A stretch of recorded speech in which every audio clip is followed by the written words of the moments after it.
Effectivement, c'est mon troisième livre que je publie depuis 2020. Donc en 2020, c'était en juin 2020, je publiais mon premier livre sur la vie de Saint-Louis. C'est une biographie synthétique sur sa vie. C'est une première approche du règne de Louis IX, si vous voulez avoir un avis un peu synthétique sur sa vie, sans oublier l'essentiel de sa vie, à savoir le caractère très chrétien et surnaturel du règne de Louis IX. C'est celui-ci qu'il faut lire, et d'ailleurs ça fait partie des meilleures ventes de ma maison d'édition, j'en suis ravi, merci beaucoup. On en a dépassé les 3000 exemplaires, merci beaucoup.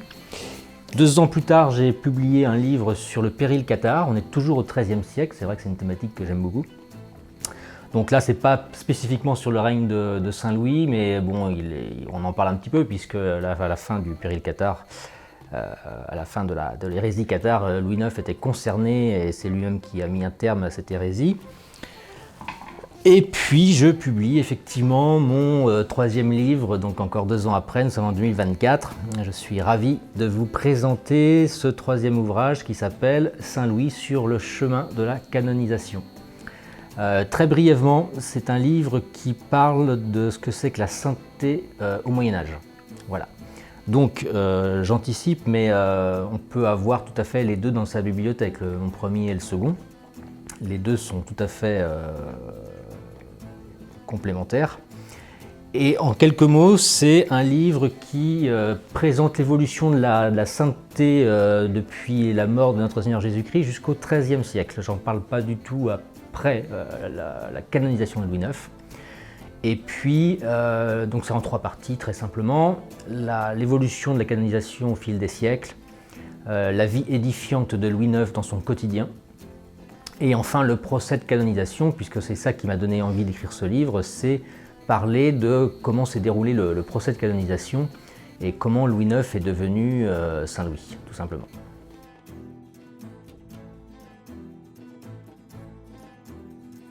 C'est vrai que j'ai une grande passion pour le XIIIe siècle et plus particulièrement sur le règne de Louis IX. C'est grâce à Louis IX que j'ai renoué avec l'amour de ma patrie, de la France et aussi de ma foi chrétienne, ma foi catholique.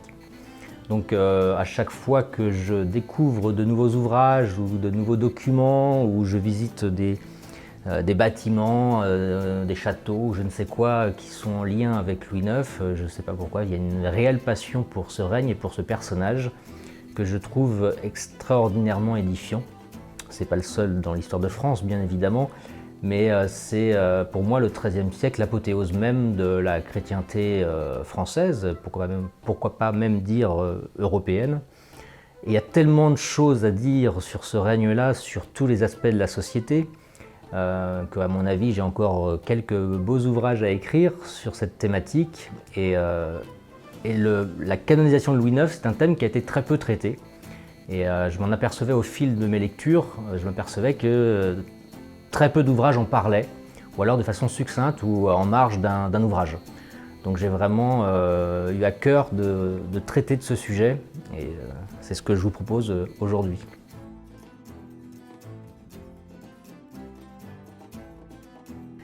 Alors les 2 ouvrages sont effectivement totalement complémentaires. Le premier pour moi, c'est pour la personne qui souhaite apprendre du règne de Louis IX sans forcément avoir besoin de lire 600 pages ou plusieurs ouvrages. La particularité de ce livre-là par rapport aux autres, parce qu'il y en a énormément de livres sur Louis IX, c'est que j'ai vraiment mis l'accent sur ce qui me semblait être l'essentiel de son règne, c'est l'aspect surnaturel que l'on retrouve peu ou pas beaucoup, pas du tout même, dans d'autres ouvrages. Donc ce sont que des faits, hein. Il y a une bibliographie conséquente à la fin de l'ouvrage si vous voulez approfondir. Mais je tiens à cette formule que j'ai réitérée là, d'un livre de 200 pages, plus ou moins, pour que ce soit accessible à des lecteurs, pas forcément des grands lecteurs. Et donc voilà, c'est une biographie synthétique. Là, vous avez une biographie bête et méchante. Voilà, l'évolution du règne de Louis IX, de sa naissance à sa mort. Ce deuxième livre, enfin ce troisième livre, mais le deuxième sur ce personnage, on ne va pas revenir sur sa biographie, on ne parle pas de sa vie de façon chronologique. Là, c'est vraiment un point de sa vie, à savoir après sa mort. Puisque le livre parle de largement avant Louis IX, c'est-à-dire l'évolution de la canonisation au fil des siècles, comment elle évolue, comment on en arrive à une canonisation de Louis IX. Et ça parle surtout de l'après-mort de Louis IX, c'est comment s'est déroulé le procès, pourquoi ça a duré 27 ans, puisque c'était vraiment, c'est digne d'un film, c'est rocambolesque. Pendant 27 ans, ça aurait dû être fait, acté, 1 an après sa mort. Mais ça a mis 27 ans. Je vous laisse découvrir pourquoi. Et évidemment, le deuxième chapitre parle de sa vie. Mais là, je vais beaucoup plus dans le détail par rapport au premier livre, puisqu'on parle de sa vie presque intime, de son quotidien avec ses familiers, et vous rentrez vraiment dans la psychologie du roi, ce qui peut vous amener à comprendre, à mieux comprendre. Le premier, c'est un dégrossi. Le deuxième, c'est vraiment dans le détail pour comprendre ce qui a amené à sa canonisation.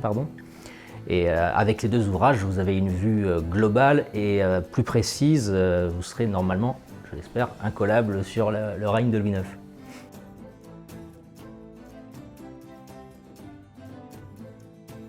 Alors, la particularité de cet ouvrage-là, comme je l'ai un tout petit peu dit au début, c'est qu'il n'en existe pas de livre qui parle uniquement de cet aspect de son règne.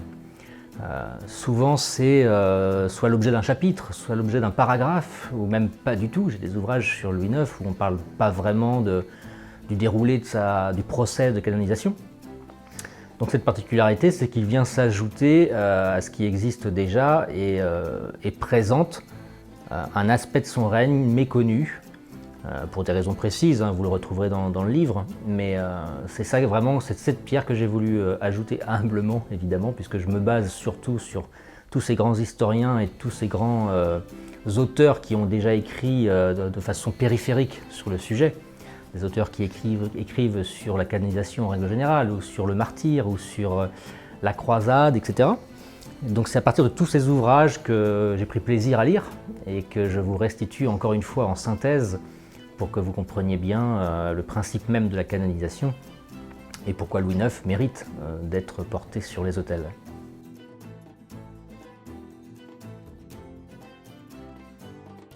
Ceux qui me suivent sur YouTube ou sur mon site en règle générale savent que je mets un point d'honneur à être accessible à tout le monde. L'idée, c'est de faire de la qualité, mais de la qualité accessible. Pour une raison toute simple, c'est j'essaie encore une fois d'être un pont entre les personnes qui n'ont pas forcément le temps ou l'envie de découvrir des ouvrages un peu plus compliqués, et puis les universitaires que je trouve parfois un peu austères, intéressants mais austères. Donc c'est vraiment ce parallèle, c'est cette volonté d'être au milieu de ces deux mondes. Donc oui, il est volontairement accessible. Je mets un point d'honneur encore une fois, également à éviter trop les termes techniques, les dates un peu trop conséquentes, pour que ce livre puisse être lu par un adolescent qui aime déjà lire, un adulte, quelqu'un qui aime l'histoire, quelqu'un qui n'a jamais vraiment lu l'histoire. Ça, c'est vraiment ce que j'espère, en tout cas, faire et produire dans mes ouvrages.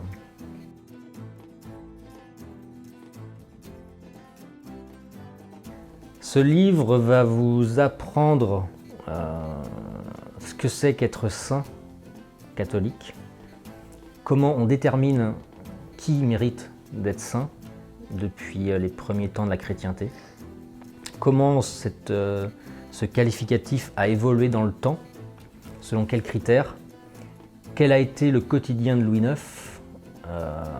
et ce sont ses familiers, ses proches et ceux qui l'étaient beaucoup moins mais qui l'ont un peu côtoyé qui en parlent, puisque pendant le procès de canonisation, 300 personnes ont été entendues, et pas forcément que sa famille, des gens qui l'ont simplement côtoyé.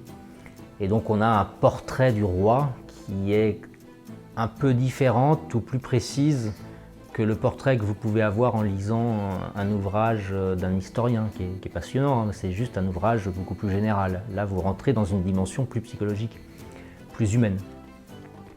Donc vous allez apprendre vous allez découvrir qui est Louis IX dans son quotidien, et vous allez apprendre comment s'est déroulé le procès et pourquoi ça a duré 27 ans. Donc voilà, c'est plus un aspect spirituel, mais aussi une grande partie historique, évidemment.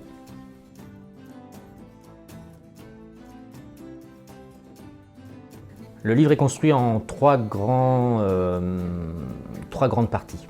La première partie parle de la canonisation à travers les siècles.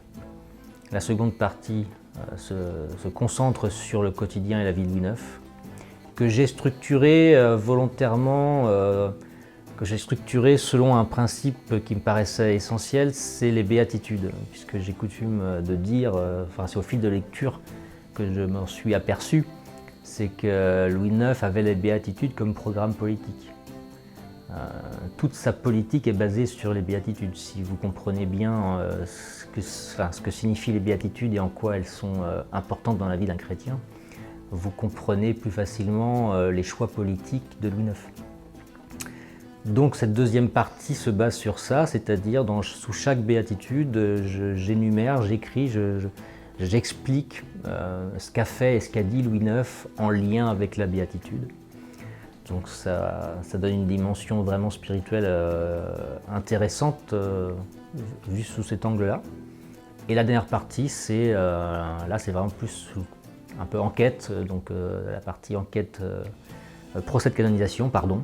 Donc là, vous rentrez dans les méandres de la papauté qui doit déterminer qui est saint, de l'enquête, comment elle s'est déroulée à Saint-Denis, les procès, les envoyés du pape qui viennent à Saint-Denis pour écouter, entendre les nombreux témoignages, les milliers de pèlerins à travers la France qui viennent sur le tombeau de Louis IX à Saint-Denis, jusqu'à gratter le tombeau pour extraire une petite poudre qu'ils gardent sur eux dans l'espoir qu'ils puissent les guérir, qui s'allongent sur le tombeau, qui se mettent à genoux pendant des heures, des jours. C'est vraiment passionnant de voir la dévotion des Français à l'endroit de Louis IX pendant un certain temps quand même. Donc voilà les 3 parties du livre que je vous propose.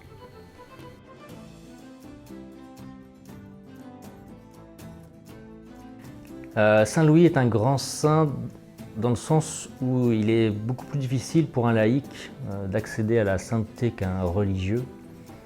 Et je pense d'autant plus pour un souverain.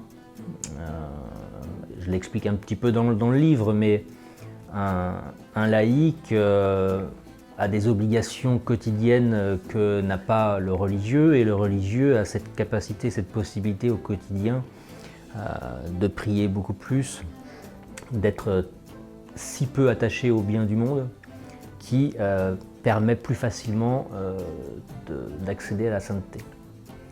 Et Louis IX a cette capacité, en tant que souverain, d'avoir pu conjuguer les deux.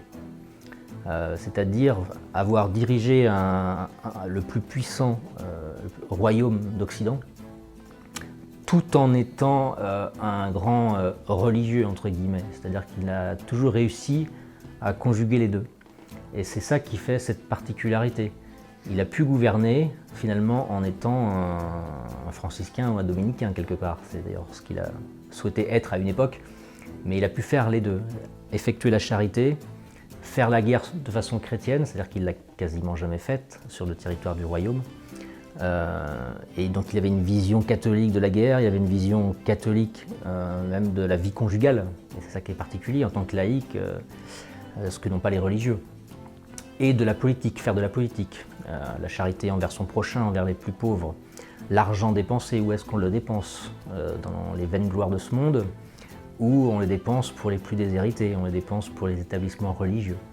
Il a réussi à faire les deux. Et c'est en ça que c'est notable, et peut-être aussi ce qui a permis à Louis IX de devenir saint, et que c'est le seul roi de France à avoir été saint, pas le seul roi à travers l'Europe occidentale, médiévale, mais en tout cas en France c'est le seul, et je le détaille aussi dans la 3e partie sur cette capacité, cette particularité d'un grand roi laïque qui est devenu saint.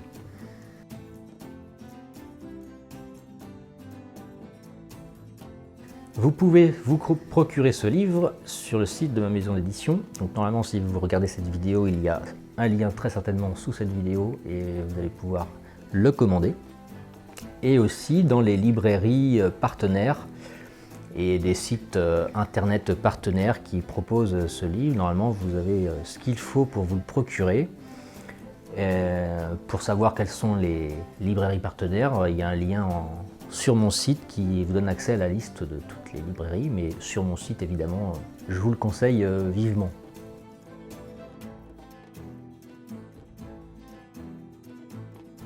Exact, alors je profite de cette vidéo pour vous annoncer deux événements au mois de novembre. Le premier aura lieu le 24 novembre à Rennes, à la chapelle Saint-Pie V, où je donnerai ma première conférence sur cet ouvrage. Donc venez nombreux, c'est à 14 h. Normalement, si vous êtes inscrit à la newsletter, vous allez recevoir les détails. Et puis le 30 novembre, si je ne dis pas de bêtises, c'est un samedi normalement, ou le 29, je ne sais plus, à la librairie française à Paris, où il y aura une petite causerie et puis un moment signature dédicace. Donc voilà, je serai très heureux de vous y retrouver le 24 et le 30 novembre de cette année. Et bien évidemment, il va y avoir d'autres moments où je vais pouvoir vous rencontrer avec grand plaisir, mais pour l'instant, voilà, voici les deux dates que je peux vous donner. Je profite de cette vidéo pour vous présenter l'offre de lancement liée à la sortie du livre. C'est jusqu'au 31 décembre de cette année, donc c'est vraiment un peu l'offre de Noël. Pour toute commande, je vous offre ce petit livre de 60 pages sur la vie de Sainte Radegonde, donc Reine des Francs. C'est tout à fait compatible avec mon livre sur la canonisation de Saint-Louis, pour une raison très simple. C'est une reine de France, enfin reine des Francs, qui a été canonisée au Haut Moyen-Âge. Et Louis IX, c'est un roi de France qui a été canonisé à la fin du Moyen-Âge central. Donc là, vous allez voir vraiment une évolution dans la canonisation, même si on n'en parle pas, on parle de sa biographie, mais surtout vous allez voir une constante dans deux grands saints français. Voilà. Donc ce petit ouvrage de 60 pages qui est vraiment édifiant, c'est un concentré de sainteté, Sainte Radegonde. Donc profitez-en, c'est jusqu'au 31 décembre. Et je vous remercie beaucoup pour votre soutien, de plus en plus nombreux, et ça fait vraiment plaisir. Et j'espère que vous allez bien accueillir ce troisième ouvrage. J'y ai mis tout mon cœur. Merci beaucoup.